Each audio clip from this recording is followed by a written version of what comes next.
Conectando en tres. En un país donde el pan y el circo parecen ser las herramientas predilectas de los que ostentan el poder. El caso de Begoña Gómez y sus 11 cuentas bancarias vacías se alza como un monumento al descaro y la desfachatez. Este episodio no es solo una anécdota absurda en el diario de una España que parece estar en constante caída libre. No, esto es un intento flagrante de tomarnos a todos por imbéciles. Nos quieren vender la narrativa de la pureza económica de una mujer investigada por tráfico de influencias y corrupción, mientras nos restriegan en la cara unas cifras ridículas que no convencen ni al más ingenuo de los ciudadanos.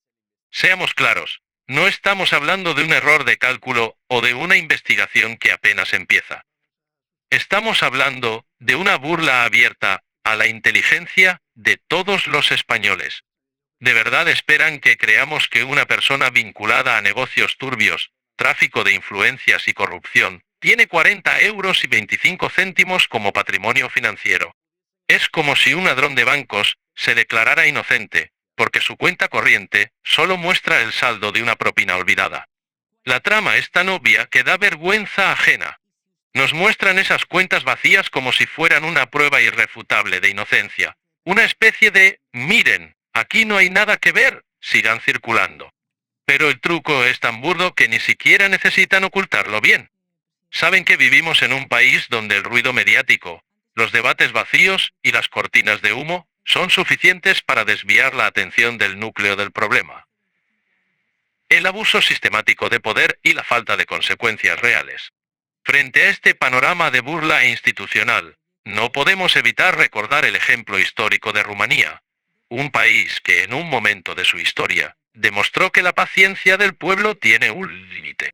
En 1989, los rumanos dijeron basta. Nicolae Ceausescu, que durante años se había presentado como un líder invulnerable, vio cómo el pueblo se levantaba contra un régimen corrupto, autoritario y desconectado de la realidad.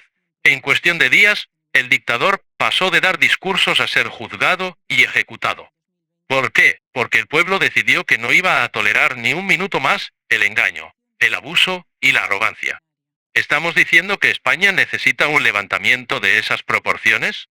No necesariamente, pero lo que sí necesitamos es recuperar esa capacidad de indignarnos, de plantarnos frente a quienes nos gobiernan y decir, hasta aquí.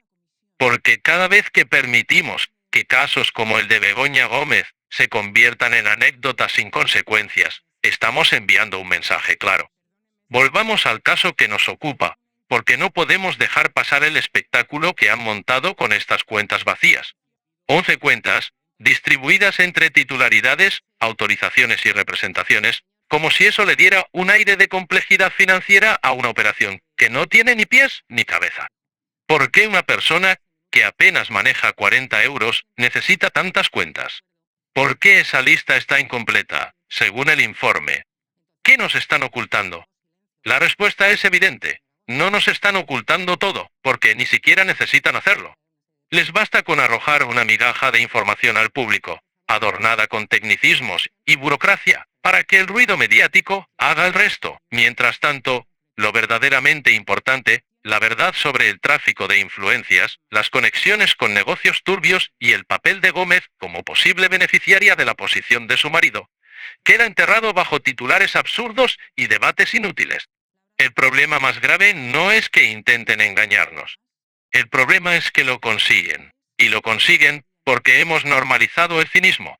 Porque aceptamos como inevitable que los poderosos jueguen con nuestras instituciones, nuestra justicia y nuestra paciencia. Casos como este no deberían ser motivo de risas o sarcasmo. Deberían ser motivo de indignación masiva. Deberíamos estar en las calles, exigiendo respuestas claras, consecuencias reales y un sistema político que no permita este tipo de abusos. Pero, en lugar de eso, aquí estamos, leyendo titulares ridículos sobre cuentas bancarias vacías, mientras el país sigue hundiéndose en problemas mucho más graves. Porque mientras el circo mediático nos distrae, la vida real sigue su curso.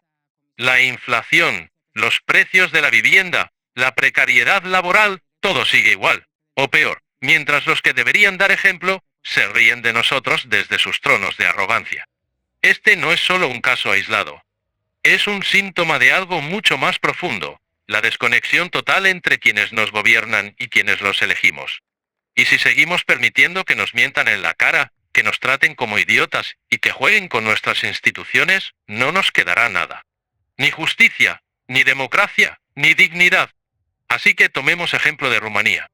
No hace falta llegar a los extremos, pero sí hace falta recuperar esa capacidad de indignarnos, de exigir, de luchar, porque, al final del día, lo que está en juego no es solo el saldo de las cuentas de Begoña Gómez.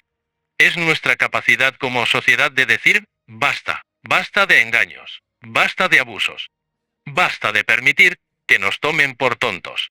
España merece más. Y nosotros, como ciudadanos, también. Corto y cierro.